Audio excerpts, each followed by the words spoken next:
Good morning. Thanks for joining us this morning on our Business First series. First Citizens National Bank is proud to bring you this webinar based on cybersecurity.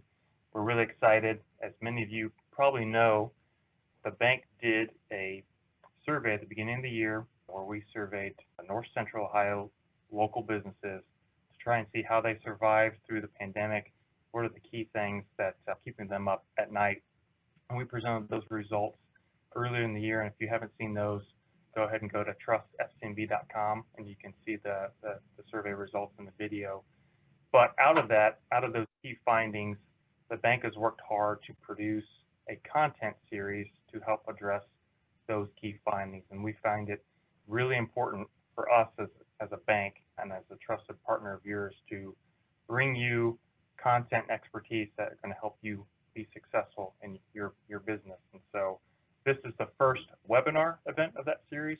If you haven't seen that content lineup, please go to our LinkedIn page or our Facebook page, where you'll see our first initial white paper that was released last month, and then you will see the remaining topics for the rest of the year.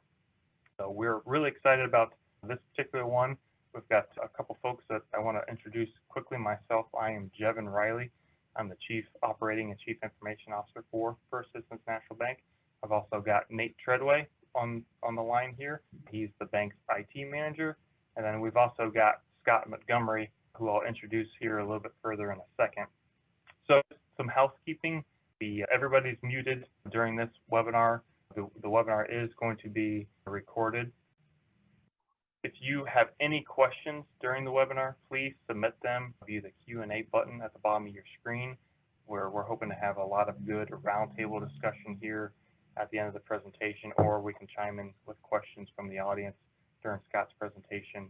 And at the end, Scott's going to provide his contact information if you wish to get a hold of him after the webinar. So with that being said, I'm going to introduce Scott Montgomery. We're super excited to have him on board today to bring his knowledge and expertise to the audience.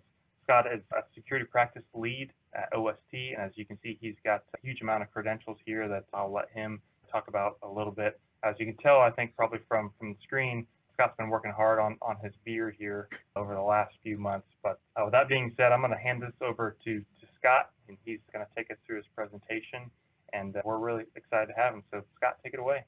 Great. Well, thank you, everybody. Appreciate everybody joining this morning. I am Scott Montgomery. I manage the security practice at OST. OST is a large consultancy. We've got offices in Grand Rapids, Michigan, Minneapolis, a couple overseas. So we are across the globe, about 300 employees, and next month celebrating our 25th anniversary in business. We manage a very wide variety of technology types. Again, my forte and my expertise is in IT security. I've been doing it for about 40 years. I'm classified as some people call ethical hackers.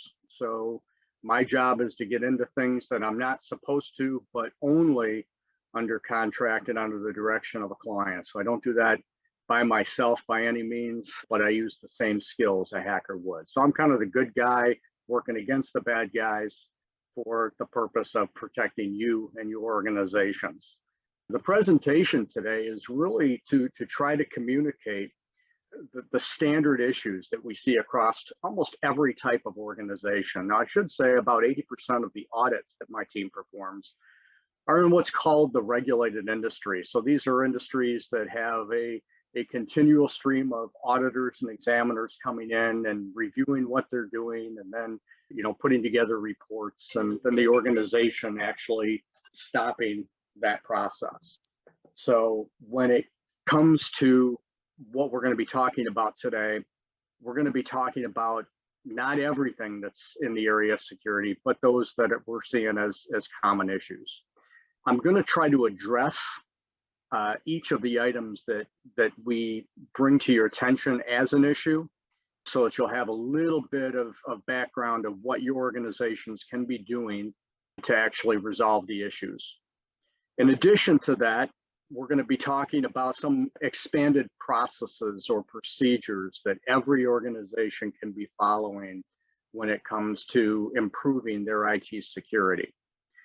At the end of the presentation, I'm going to provide you several slides that are lists of questions that every management team should really have the answers to. They're conversation starters. You're going to be asking these questions to your IT team. You're going to be asking them to your vendors or specifically your support vendors.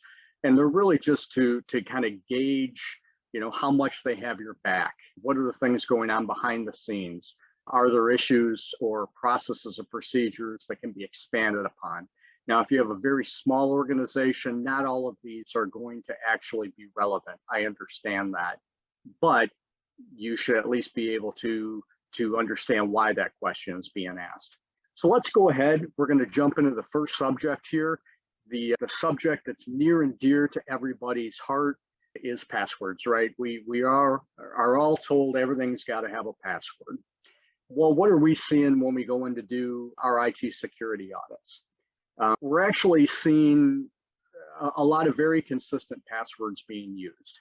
Some that are trying to be tricky, but quite frankly, they're not. So as I talk about these issues, keep in mind that I'm going to share with you some really good methodology of how your employees and yourself can be setting better passwords when it comes to logging on their computer systems first thing in the morning. Now, why are passwords important? Passwords are important because if I get just one password for your organization, just one username and password, I'm able to use that account to not only gain access to what that individual employee has access to. That next step is actually to either go vertically or go horizontally. Horizontally is the action of then gaining other account passwords that can be used within the organization. And that's quite frankly pretty easy. The second is I'm going to actually go vertically, and that means I'm going to escalate my authorities within your organization. The goal is to get to an administrator level, and once I have that, it's game over. I can do whatever I want, and through that process, hide what I'm doing, how I'm doing it, and where I'm at. So it is a game over process at that point. There's not much that we can do once that process is achieved. Again, I'm trying to get administrative access because once I get that, I can start to monitor. I can put backdoor software on your systems, and I can gain access at any point, at any time. And it's very difficult for you as an organization to stop that once it gets started. So what can we do? How can we create better passwords? Well, what I'm doing here, okay. You can create better passwords. Length is the big issue here, right? So we've all been told we've got to have at least 8-character passwords. Some of you have gone to 12-character passwords. That's acceptable. Longer the better. You have to understand what your rules are. And this is going to be one of the questions you're going to be asking your IT team.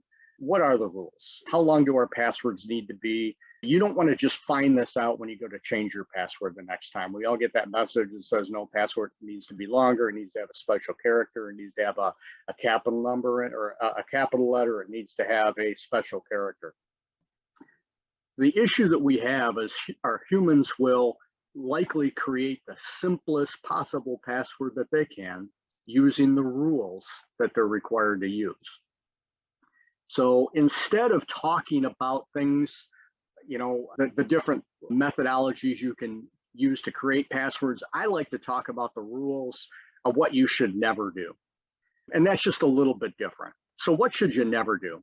Well, you should never create a password that's just a dictionary word. The word password is a dictionary word, right? You never want to use just that dictionary word as your password. The trick is you also never want to just capitalize the first character of that password. You see, as a hacker, we know that. We know that almost every organization out there has some password complexity that they need to follow. I'm never going to guess passwords that are less than 8 characters because most people don't have passwords that are less than 8 characters. If you do, you probably should be changing it anyway, but most corporate passwords need to be 8 characters. But I know that you're going to capitalize that first character.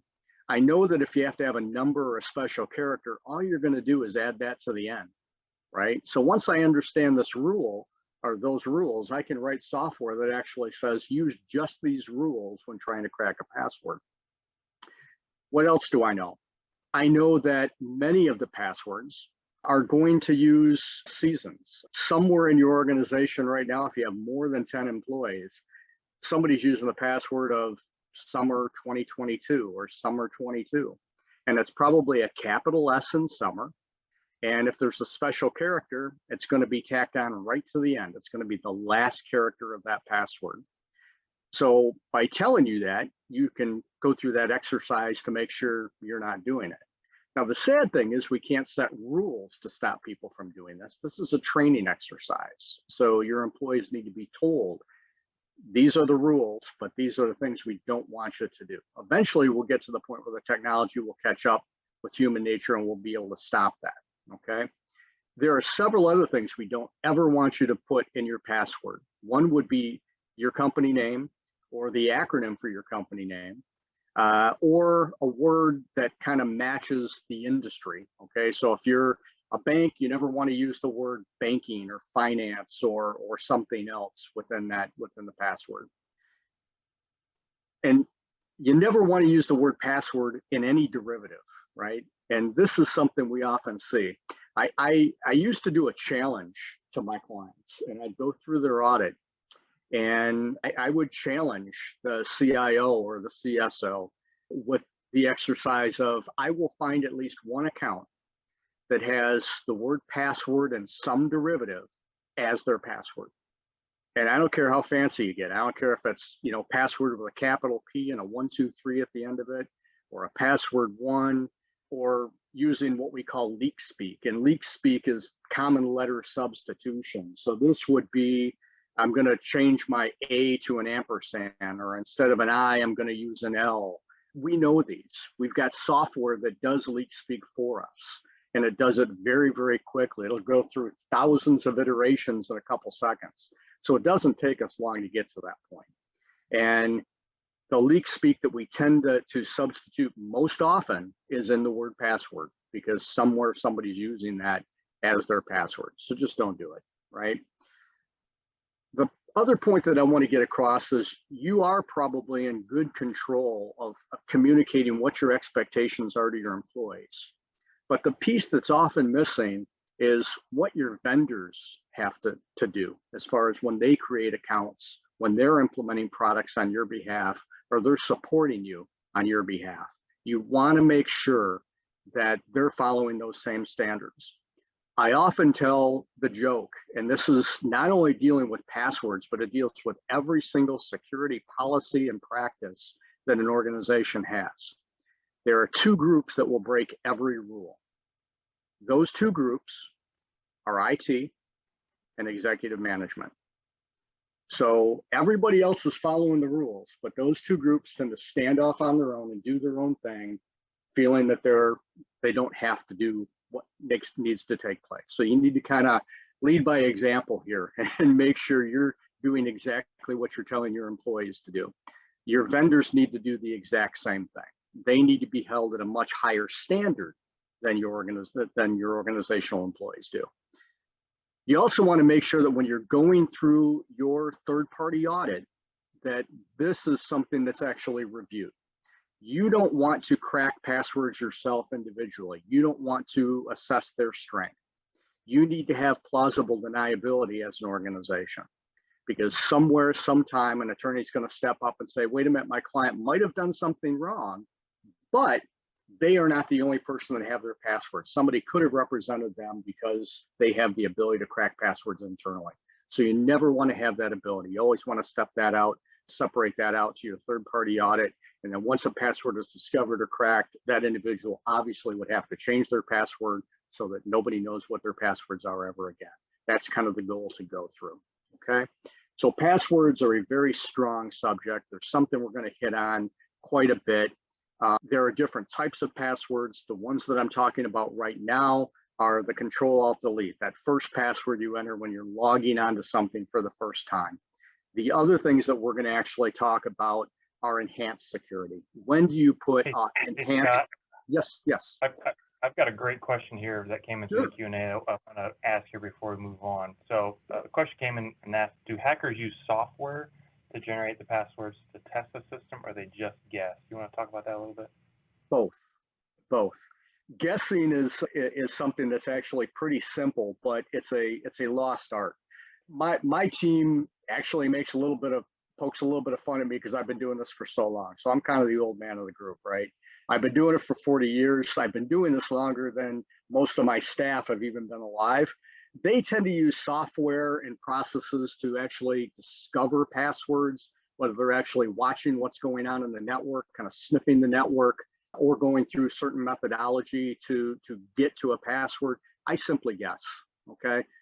For instance, if I was auditing First Citizens National Bank, I would certainly build my own internal dictionary, and I would go into that organization having a preconceived notion of what some of those passwords are going to be. I'm going to guess password. I'm going to try summer 2022. I'm going to try summer 2020. I'm sorry, summer 22.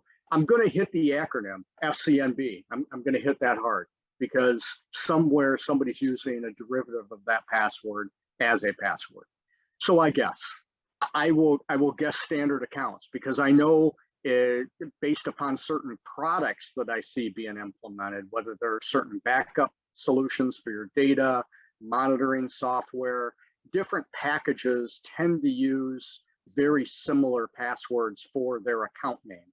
Many times there is an account that has the password that's named exactly the same as the account itself. Okay, so I'll log on using an account backup with a password of backup. And I'll go through this, very, very quickly, because if there's one thing Microsoft does a great job of, Microsoft does a great job of giving me a lot more information than they need to before I've even logged in. And that's my goal. So my goal is to guess. My staff's going to come in as kind of the new school hacker, and they're going to use the tools. Now, once we have that first password, it's game on. We're going to load up a bunch of tools, and I'm going to crack almost every password I can within a short period of time. Now, for the purpose of an audit, I'm not going to spend a lot of time doing that because I only need one or two.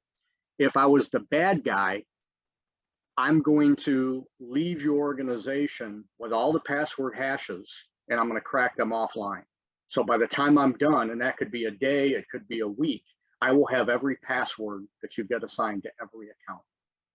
And so that's why the next slide is to talk about how do we stop that? How do we get it to the point where if you have my user ID and password, you can't do anything anyway. You need something else.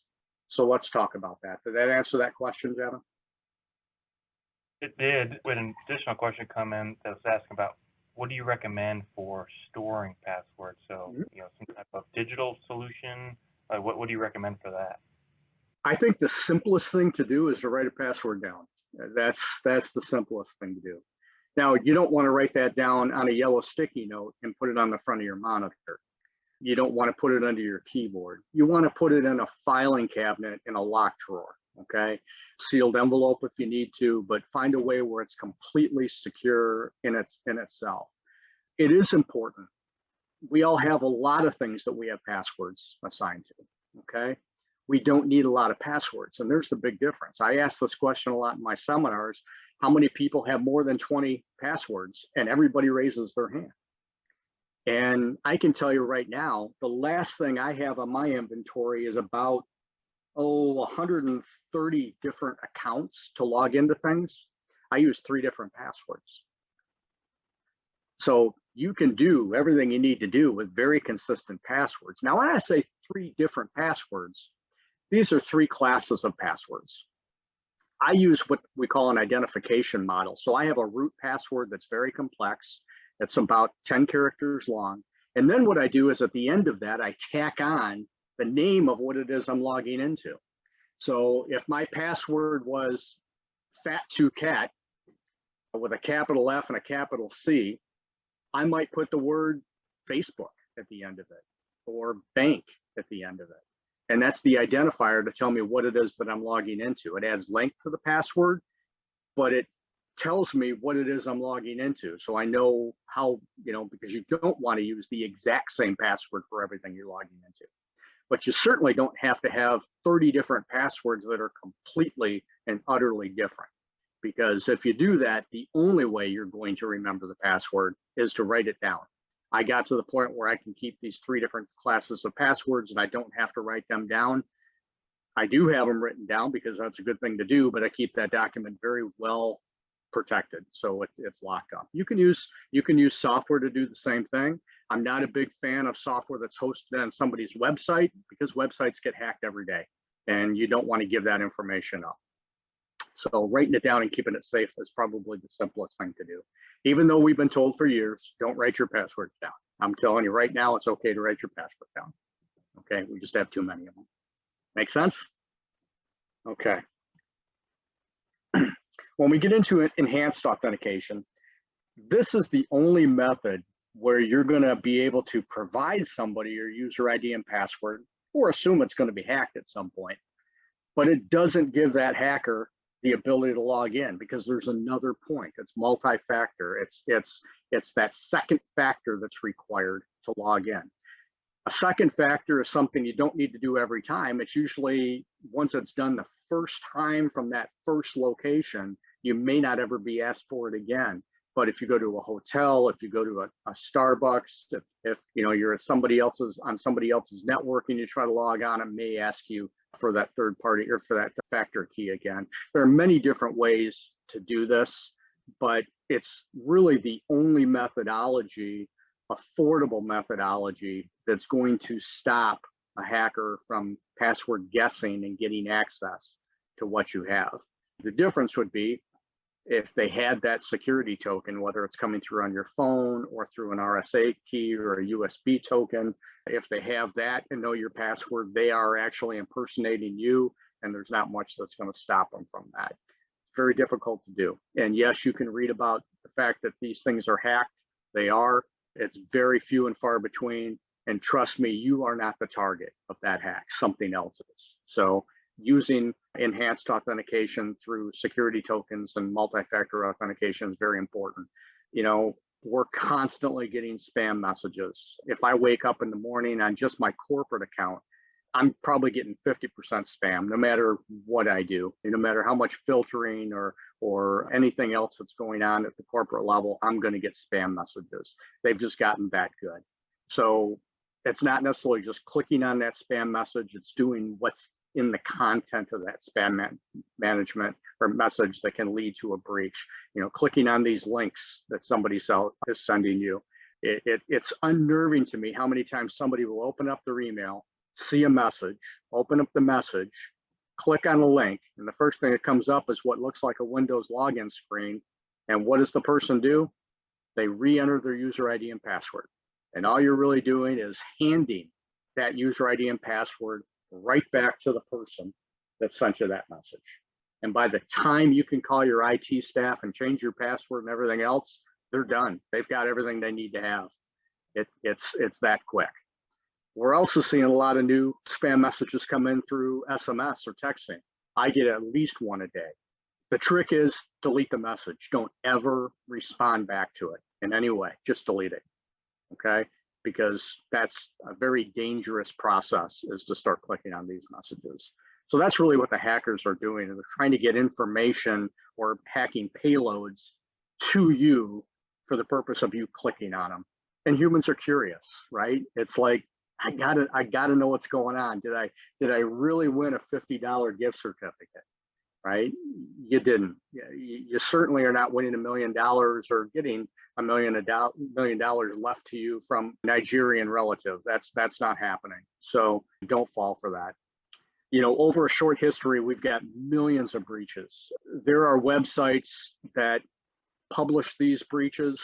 There are databases that the hackers have access to, some of which have millions of account names and password hashes. And all they do is they take those password hashes, they crack the ones that they want, and then they try to represent you. So that's why it is important to occasionally change your password, but it's more important to have this enhanced security. So even if they have that password, it doesn't do them any good, okay? They're gonna use your user ID and password, they're gonna try it, and the first thing that's gonna happen is it's gonna say, please enter your security code. you're going to get a message that your security code is being requested, but you haven't asked for it, so you're going to ignore it and move on with your day. When do you use multi-factor? This is a big point. Well, we used to tell people multi-factor authentication needs to be used for all, third-party hosted systems. So if you've got a system that's being hosted by another provider, it's outside of the confines of your data center, you should be using multi-factor authentication, especially if that system can be accessed through the internet or through somebody else's network. You're going to use it for all cloud solutions. This would be Microsoft 365, Dropbox, Amazon, Azure, any of these cloud type services, you should be using multi-factor authentication. And when I say you should be using it, it's kind of expanding past that, because an auditor and examiner is going to step in, and if they see that type of activity, they're going to require it. So you're going to be getting good at implementing multi-factor solutions within your environments. All remote access solutions, these can be traditional or new. So things like TeamViewer or your VPNs back to your corporate environment, Microsoft RDP or Outlook Web Access, say, anything that's accessible from outside your organization to data that's traditionally hosted internally should be using multi-factor authentication. So there is a growing trend, however, and that's to use multi-factor internally. So back when you're you're logging into your computer for the first time in the morning, at some point, you would have entered a multi-factor solution or used a multi-factor solution to log in, because that's becoming a big trend, especially for elevated accounts that have administrative access within your organization. It's always a good idea, because that is, of course, the holy grail for the hacker, right? To gain access to those administrator accounts. So we've got to secure them a little bit better than we do some of your standard user accounts. As far as what we're seeing in trends, I don't know if anybody on the calls tried to renew their cyber insurance policies, cybersecurity insurance policies, but most of the providers that we've seen for this are asking some very, very difficult questions. It's not as easy to get a comprehensive cyber security insurance policy as it used to be. You used to be asked 3 or 4 questions. Some of those questions were very general. Do you have a firewall? Do you have a password on your accounts? Now they're getting very complex. I just was engaged by a very large client to help them answer the questions for those questionnaires, and they were nowhere near where they needed to be. They were asking for multi-factor for all privileged accounts, lots of software implemented to monitor the environment for potential breaches, understanding, have they gone through minimally an annual third-party IT security audit? What were the results of that audit? So these questions are getting very difficult, and they're leading you to implementing additional solutions within your organization. I mean, getting a cybersecurity insurance rider is not that difficult, but the payout for that is going to be much less, and there's going to be a lot of excluded policy payouts. So you may not, even if you're breached, your policy may not cover it. So we're going to try to, as we go through this presentation, I'll kind of guide you through some of the technologies that need to be implemented for most of these new policies, but multi-factor is one of them. And that's for everything that's outside your organization, all accounts that are coming from the outside back into your organization, and privileged accounts. So unless you're going to be self-insured for this process, chances are you will be going through the process to expand and enhance your security. Okay. Another area with passwords is default credentials. Everything that we plug into our network has its own user ID and password. They all have web servers or telnet servers or that type of thing for somebody to log into them and configure them and make changes. This can be a printer, it can be a network attached storage device, it can be a security camera, a time clock. Every organization I walk into has this large list of what we call IoT or Internet of Things type devices attached to their networks. Each of these has their own default password that's been set by the manufacturer. Rarely are these unique passwords. In other words, if you buy 3 of the same printer, they're not going to have 3 different passwords. They're all going to have the same, okay? Admin with an account password of password or an account password of admin are very often traditionally used by manufacturers. Their assumption is that once you get the product installed, you're going to change that. But sometimes that doesn't happen. It depends on the vendor and really the aptitude of the person that's doing that installation. So you got to be really careful about that. We're looking for these. We're looking for these constantly. It's very unnerving to me to walk into an organization, a very large organization, see they've done a lot of really good things. Everybody's using great passwords, but somewhere somebody's installed a product, a hardware-based product, and they didn't change the default password. And once we have access to that, then again, we go vertically within the organization and try to find other things, because we do have some level of trust that's been authenticated back into the environment. So things like printers, print servers, network switches, network attached storage devices, security cameras, video servers, out-of-band management solutions, they all have default passwords, and we're going to look for those very, very quickly. If you're not sure what it is, our tool there is Google. I will just type default password or HP Jet Direct default password, and it's going to come up and tell me, well, here's what HP uses for their Jet Direct default passwords, and then we gain access to that device. The goal is to kind of build the shopping cart, right? Fill my shopping cart with as many devices as I possibly can to have access to, and then I start to gain access to other things within the organization. So what do we do to stop this? Well, we've got to change passwords. What I'm going to concentrate on right now is probably the biggest issue that we see with default passwords, and these are these multifunction devices. I've got a picture of one on the screen. I use MFD is the name of these multifunction device. These are these copier, printer, scanner devices that almost every organization has, right? They do have a scanning capability. So whatever you lay on the glass, you can hit that button, you can create a copy of that, or you can scan it to become an electronic file and store it so that it can be emailed or faxed or sent to somebody else. Therein lies the issue. Most of these are not protected adequately. I can bring up a browser window internally. I can put in the IP address of this MFD, and I can gain access to those documents. So if you've scanned mortgage documents or driver's license or job applications or tax forms, those are PDFs that are stored within this device. Okay, you've got to know that the potential is that they're there.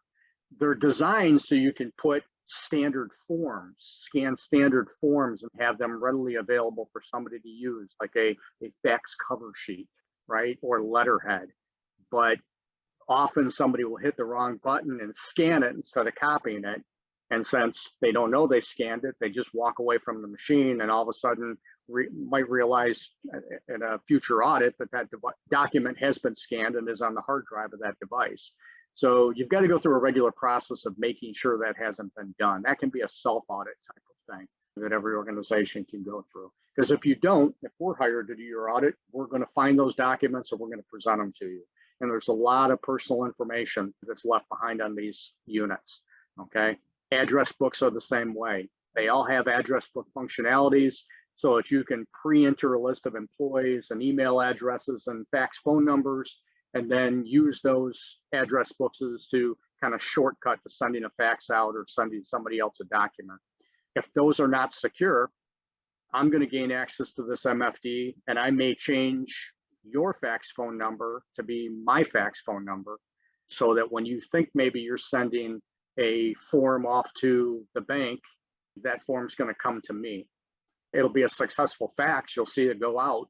You just won't recognize that I've changed bank to be my phone number, and I'll get that fax document. So that's kind of the goal here. So you got to lock down those address books. Little story about multifunction devices. This took place about 15 years ago. Went into an organization, happened to be an organization that did mortgages. As part of the audit, we identified they had several multifunction devices. One was of a specific manufacturer. I'm not going to tell you who that manufacturer was, but we were able to gain access to it. And we found 10,000 mortgage documents stored on this device. Now that's bad enough, right? Because I didn't need to log into anything to see these mortgage documents. And ask yourself, what is on a standard mortgage document? There's a lot of personal information. So when we presented the results to their executive team, they were alarmed But they thought, hey, we can fix this. We can just delete those documents. It's not that big a deal. Until their IT director stood up and said, well, remember, we've got one of these now, but 6 months ago, we had 3 of them. 2 of them came off of lease, so we returned them back to the leasing company. He said, the unfortunate thing is those 2 machines were used far more than the one that's still present in our organization. So if you found 10,000 mortgage documents on this device, there were probably twice, maybe 3 times as many documents on the 2 that we've already returned to the leasing company.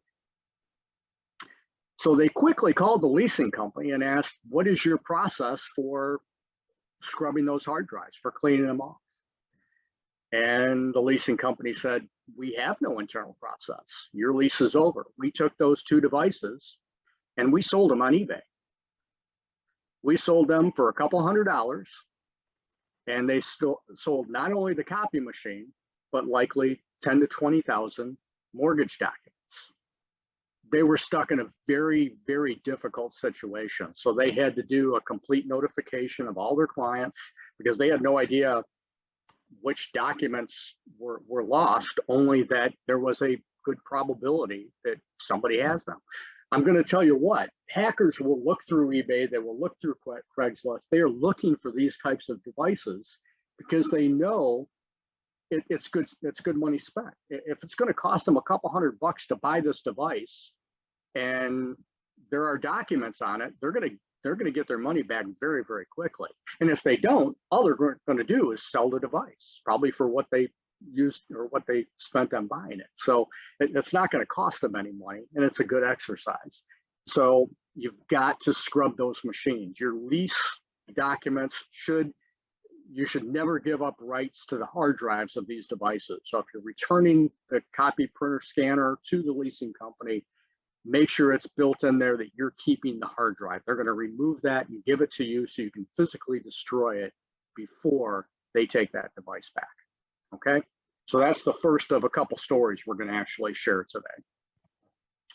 You've got to maintain a comprehensive asset delivery of asset inventory of what you have on your network. You can't protect what you don't know exists. That's the bottom line, okay? You've got to go through a proper setup process, implement security standards and testing criteria for everything that's being plugged in. Don't give responsibility of implementing technology to HVAC organizations or organizations that are they're trying to get something installed for another purpose and it happens to be using technology. Hand that off to IT, make sure it's being implemented by an expert so it can be properly secured. Not going to spend a whole lot of time on patching and updating because everybody has to do it, right? Microsoft does this the second Tuesday of every month, Patch Tuesday, and there's going to be a lot of things that come down that need to be implemented. As a user, you might not even see this taking place, right? The only hint that you know is that it's asking you to reboot your machine maybe because something's been installed. I see it usually when I go to log off my device, it says you can't shut your machine down because it's waiting, there's a patch waiting to update. So this is something that needs to take place. IT should have good control of this, and they should be updating everything within every system that you have plugged into your network, whether it be firmware based or operating system based. We're going to talk about Wi-Fi for a few seconds here. Wi-Fi is something that's often set up, configured to work, and then people walk away from it. This has to be implemented by an expert. You don't want to send somebody to Best Buy to buy a wireless access point and bring it back to your office and install it. It's got to be properly secured. There's a methodology for doing that, and the experts know what needs to be done. So what are we seeing? We're seeing organizations that don't understand from a survey perspective where these devices need to go. They need to be audited, they need to be tested, and that has to be across all your facilities. As a hacker, I'm looking for what's called a rogue wireless signal. I'm looking for that signal that somebody is attached to your network that you don't know about. And I'm going to use that to try to gain access to the environment. Guest networks are very, very important to have to be properly configured. The guest network has to be isolated from your production data. You're usually, for a guest network, you're providing a guest access to only the internet. You don't want them to be able to see anything else. But often that guest network is part of your internal environment. And if I'm given the password to it as a guest, I can then sniff the network and try to identify something else that I want to gain access to. So there have been times when I've completely audited an organization from the parking garage. I've pulled up in the parking garage, I've seen that wireless signal, I've attached to it, and I audited them as if I was sitting in their conference room. In fact, I've had clients call my office and say, hey, Scott's supposed to be here. He's supposed to audit us today, but he never showed up. And I'll return the call and say, yeah, it's because I did all the work I needed to from your parking garage. And if I did it, anybody else could have. So you need to secure your environment a little bit more. Excessive data rights need to be reviewed. You want to make sure you're using what's called a least rights methodology. Instead of giving everybody access to all your data, identify by classification what they need access to and limit them to only that access. Just because you need to read data doesn't mean you need to be able to write to it. So, use read only as a methodology for certain things, because every piece of data that somebody has access to can potentially become corrupted or encrypted using a ransomware attack. So you want to be very careful about that. Again, you've got to inventory your data sources. This is something that is rare within organizations, yet it's becoming a higher requirement. Nobody goes through a data classification process anymore. Taking a look at all the data that they're storing and classifying it by, type. Is it critical to the organization? Is it something that can be deleted regularly? Do I have policies that help us protect this specific type of data and limit who has access to it? Again, use that least access rights model to help you determine or help you limit who could have change capability to critical corporate data. Lost and stolen technology, very often overlooked and not addressed within corporate America, unfortunately. But if you look at the statistics, this is where most of the breaches come from. Hackers don't generally hack into your organization. All they do is steal a laptop out of somebody's back seat. Once they have access to that, if it's not properly secured and encrypted, they've got access to your organization. That's that entry point into your environment, is that stolen laptop or stolen phone. So I pulled out the statistics for just the healthcare industry. So I apologize to anybody on the call if you deal with healthcare. These are the statistics that you're looking for. But every organization is going to be very similar here in mix. In healthcare, 68% of all data loss has taken place because of a lost or stolen mobile device. And that would be a phone, a tablet, and in this case, paper files. Walk through a parking lot, you can see laptops sitting in the back of people's cars. Happens all the time. Hopefully those are personal laptops and not corporate laptops, but in many cases, they're corporate laptops.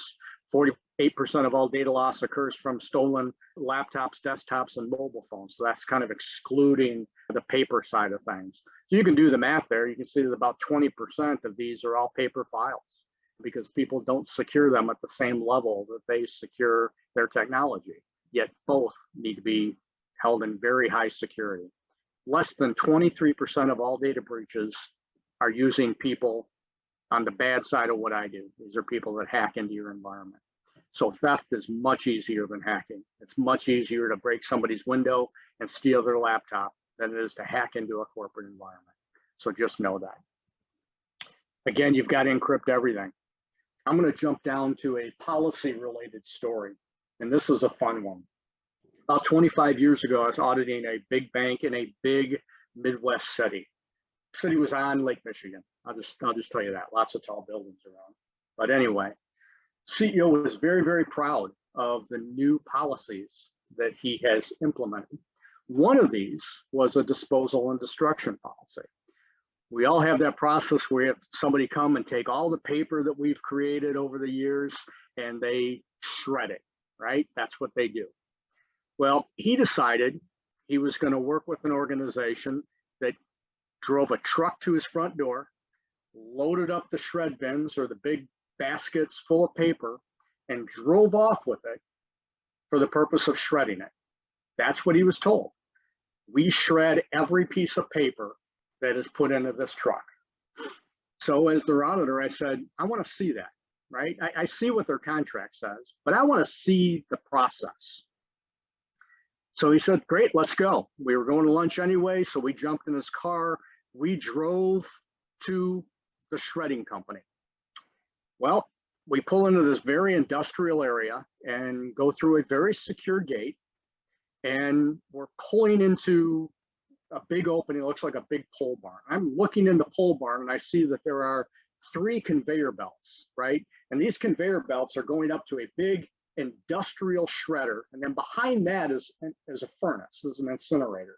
So I'm seeing that, okay, they're taking all the paper, they're putting it on the conveyor belt, it's going up the conveyor belt, it's shredding, and that's being incinerated. This is a good process. Until we got a little bit closer, I noticed that there was an employee, a person standing at the beginning of each of the conveyor belts. And each of those individuals had a big box, and that box was full of paper. And they were taking paper out, and they were looking at the paper, and then they were doing one of 2 things. They were either putting it on the conveyor belt, or they were putting it in another box. So we were talking with the manager of the facility, and I said, so I understand what's going on here, but explain the second box to me. Why are they taking some of the paper out and putting it on the conveyor belt, but some of the paper is going in this other box? And he said, oh, we're very proud of that. See, we're a recycling facility. So we reuse anything that's of use. So we're going to take the paper that's in that second box, and we can, they can take it home for their kids to color on it. They can donate it to a school. If it's blank paper, they can reuse it. I said, oh, okay. So can we look in one of those boxes? And sure enough, it wasn't blank paper in those second boxes. These were documents that contain really good information that can be used by somebody else. And I said, so you're allowing them to take this home? I said, well, we haven't really looked at all the paper, but yeah, I mean, they're allowed to, what are they going to do with it? It doesn't mean much. I said, well, it's supposed to be shredded. It contains private information. He said, well, we're not too concerned. I mean, we do run background checks on all our employees. Right? We actually asked, do they run background checks on all their employees? And he said, well, no, we really don't have to do that because these are all people on work release from the sheriff's department. So these individuals are doing community service or are doing work as part of a work release program. Now, again, this was a long time ago. I'm hoping we're not doing that anymore. But here we had people on work release taking documents with private information and taking it home. We don't know what they're doing with it, right? I would hope they're giving it to their kid to color on. I somehow doubt it, but that's the process. So obviously they had to cancel that contract right away and find something a little bit more viable to do with their personal information.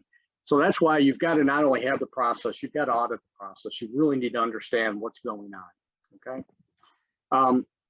Some of the improvement processes that we're going to talk about very quickly are implementing things like implementing system monitoring, being able to gain real-time visibility into the state of a system. Again, if you're a very small organization, you might not have to do this.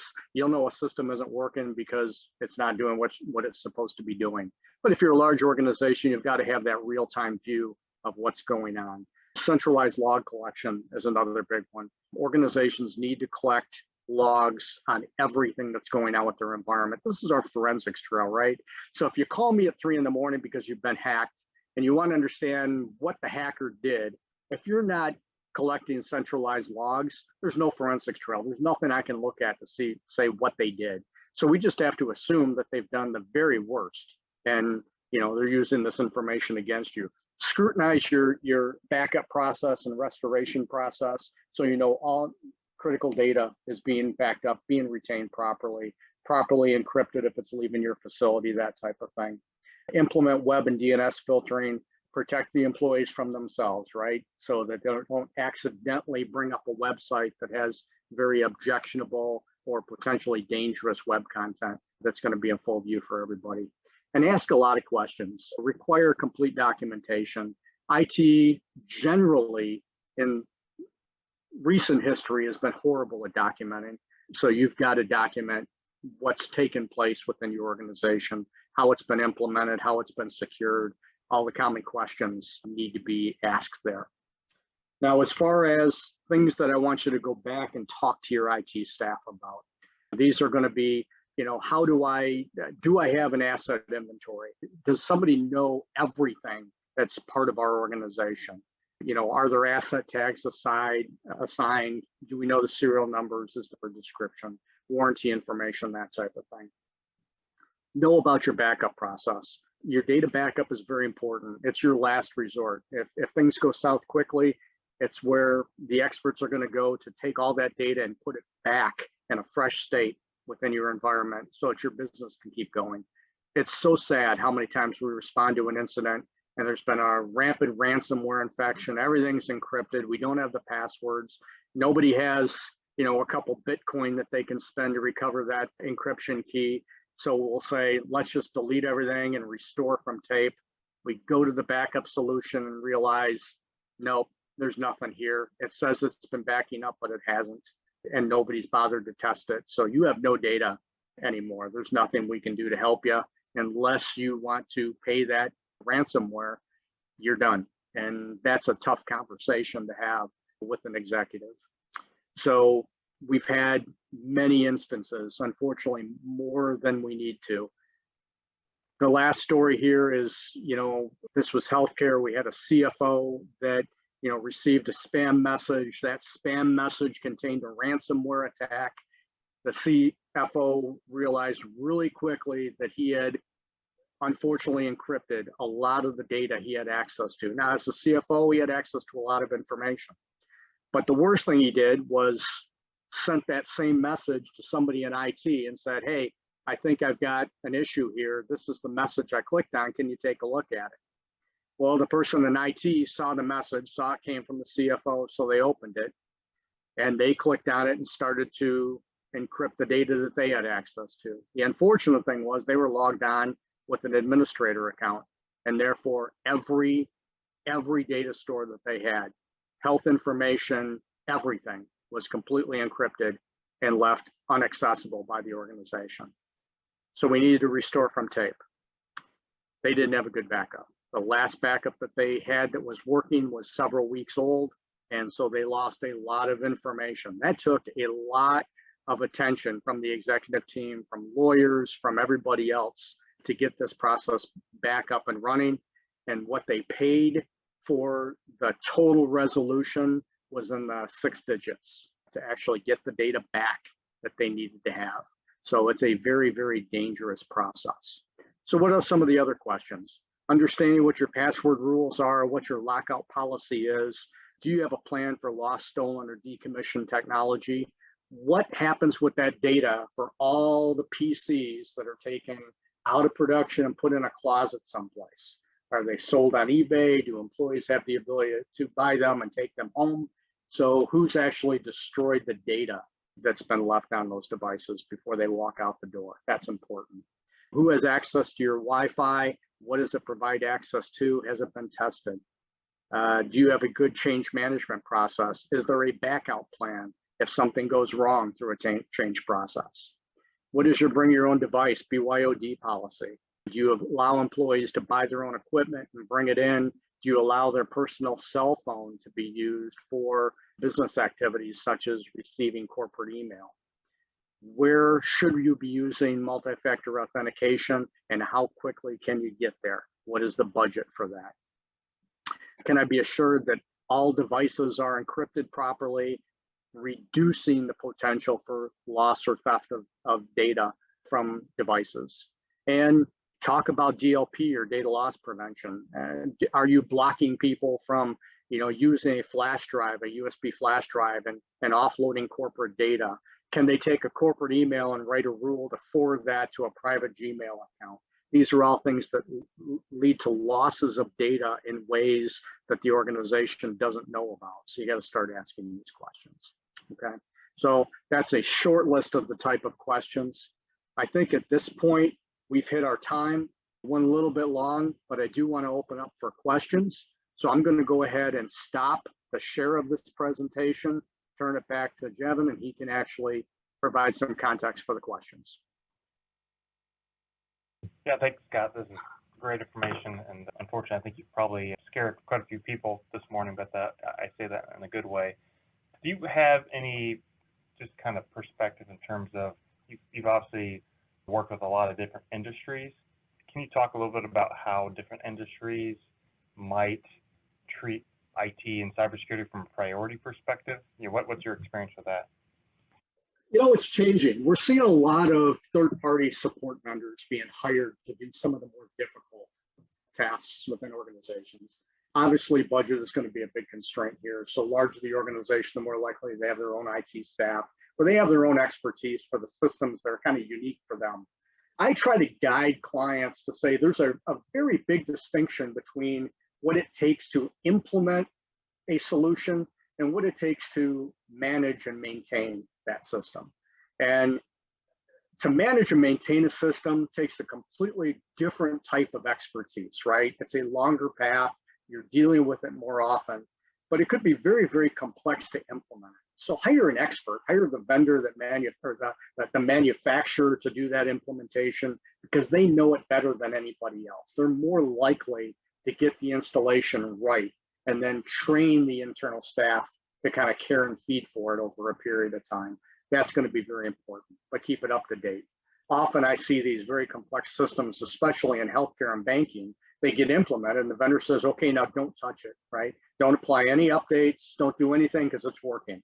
And that's exactly what happens. So a year later, it's willfully out of date and hackable. And that's what we want to avoid, okay? The different types of industries, they all have some of the, very consistent issues that they need to deal with. When I look at who's doing things right, usually the financial market is doing a better job.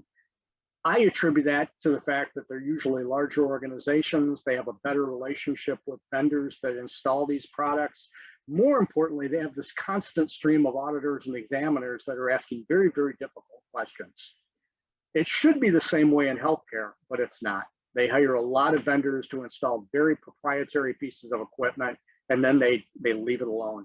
So you've got X-ray machines out there that are plugged into a network, and the passwords are Googleable, right? I can say, what is the default password for a Philips MRI machine?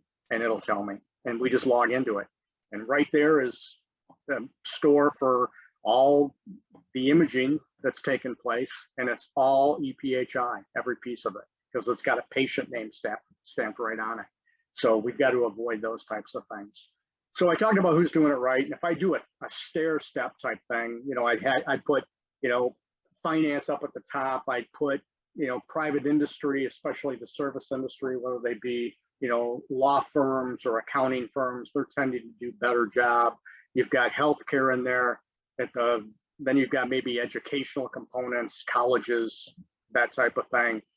At the very bottom is government. So whether it's local, county, state, federal, they've done a horrible job. And I think it's because there are so many cooks in the kitchen that they can't possibly keep everything secure. And that's not me telling you this. This is the industry. This is what our audits tell us, okay? If I'm going to work for county government and audit them, it's going to be a long, uncomfortable final presentation of results. If I go to work for a bank, there's going to be a few things that they need to address. Again, you can't fix what you don't know is broken. That's my job, is to help you identify what can be improved upon. So that's kind of that mix of industries. So if you're with us today from local government, I apologize, but you probably know this as well as I do. So you touched a little bit about cybersecurity insurance. So how common is that, and how available is that for small businesses? It's not impossible, but it's becoming more and more difficult to get a very comprehensive cybersecurity insurance policy. And the reason is because there's had to be a lot of high profile payouts, right? Ransomware infections are not cheap to resolve. Doing the investigation for a breach is very expensive. I mean, when I'm hired to come in and do an investigation, in the last 5 years, I haven't done one that has been less than $15,000, right? That's what they're paying just for me to come in. That's not their lawyers. That's not the work that their IT team's doing.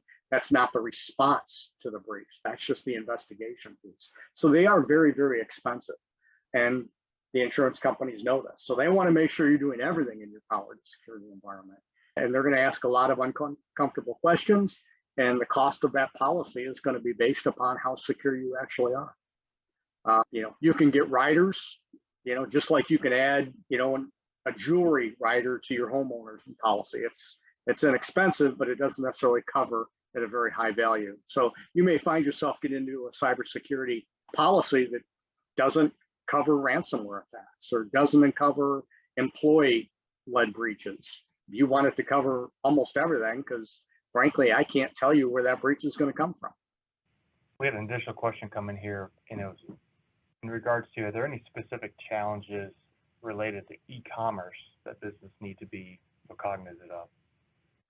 Possibly. Most companies, reputable companies that are providing e-commerce solutions, have gone through and are continually going through regular audits, whether it be a SOC 2 audit or other types of audits. You should certainly use these as review criteria before you make that decision, where you're getting regular feedback from your customer, your e-commerce client or e-commerce solution provider, as to what they're doing to secure their environment. But they're testing it themselves. They should be providing you those third-party test results as part of a package to keep you informed of what's going on. They're not generally processing their own credit card payments. They've got solutions that they've implemented from third parties that do it very, very well. And, they're trying, I'm hoping they're not cutting corners. That's one of those services where you don't go with, the least cost solution. You go with somebody that's more reputable, that's got some good references and are doing it for organizations that have more to risk than you do. That's really how you want to approach it.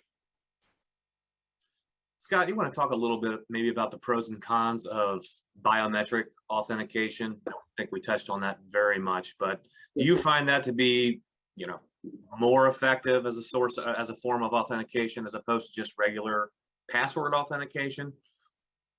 Well, it depends again how that biometric is being used. Sometimes there are solutions where biometric is the replacement for the password. In other words, consider it this way: your password is somewhere in a data file on your computer. And when you swipe your fingerprint, it knows to go to that file and just type in that password for you. I'm not a big fan of that, right? I mean, passwords are notoriously going to fail. I often tell the story of, I used to have password authentication to my PC, and I did some yard work, and my fingerprint rubbed off just enough where I can log into my computer until Monday morning. I mean, it was that bad.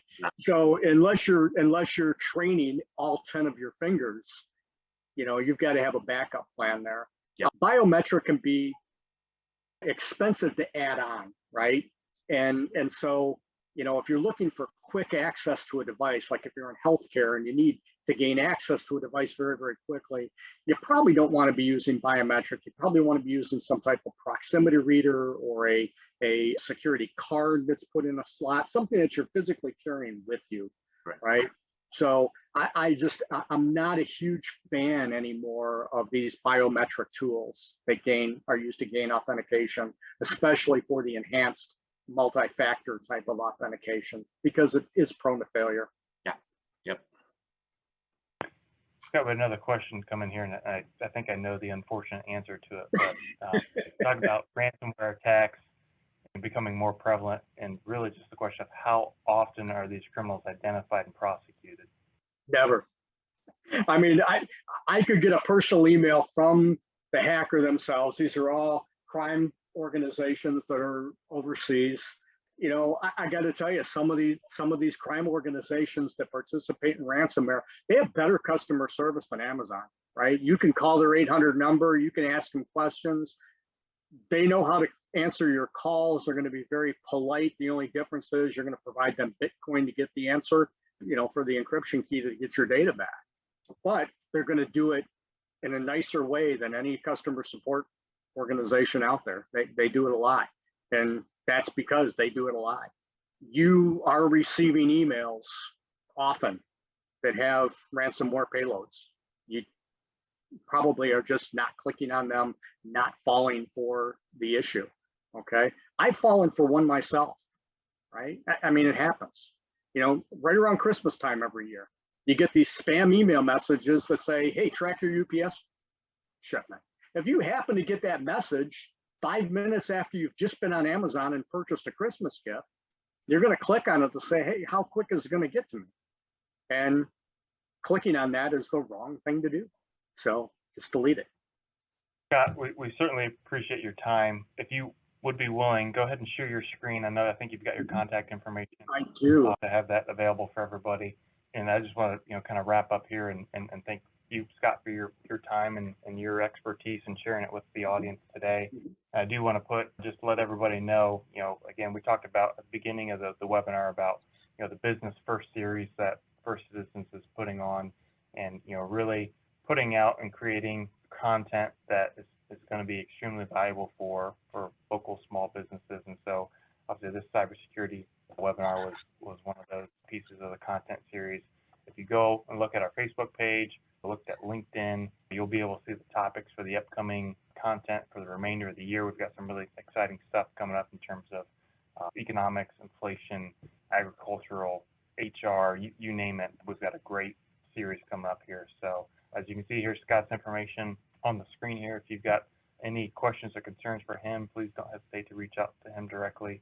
But with that, we'll wrap it up. Scott, thank you so much again for spending the morning with us. Nate, thanks again for joining us and sharing some of your expertise. And so with that, we're going to call it a wrap, and we'll thank everybody for attending.